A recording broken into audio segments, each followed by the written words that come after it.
La langue dans laquelle nous nous exprimons constitue l'outil de base du journaliste. Mais pour t'éviter de massacrer un papier avec un style lourd et indigeste, un simple niveau de langue ne suffit pas. L'écriture journalistique est un art et dans cette vidéo, je vais te livrer 5 conseils pour avoir la main et donner du poids à ton papier. 1.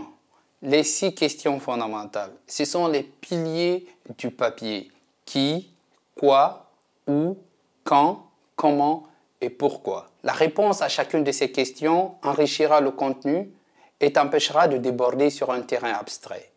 2. Le principe des 3 C. À la radio, par exemple, l'auditeur ne dispose d'aucun moyen visuel pour faciliter la compréhension. Écrivez des phrases courtes, sujet, verbe, complément pour rendre le message plus accessible. Je t'encourage d'employer les verbes d'action et la force de l'ellipse va t'aider à ce niveau de ciseler le texte sans pour autant nuire à son sens.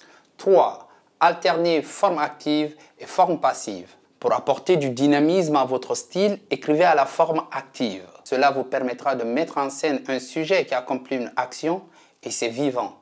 Après 2 ou 3 phrases actives, passez à la forme passive. Ça donne du punch et de la variété. Même chose pour les phrases longues et courtes. Alternez. 4. N'abusez pas des verbes avoir, être et faire.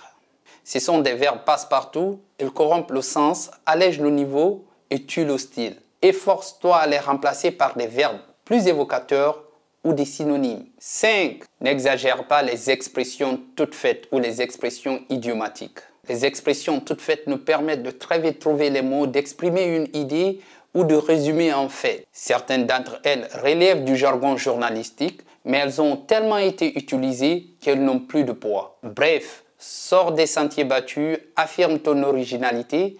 1 ou 2 expressions toutes faites, ça va. Mais j'en connais beaucoup qui les mémorisent et qui les bourrent dans leurs reportages. C'était tout pour aujourd'hui. On se retrouve la semaine prochaine pour une autre vidéo. N'oubliez pas de liker, de commenter, puis de partager et de vous abonner à la chaîne.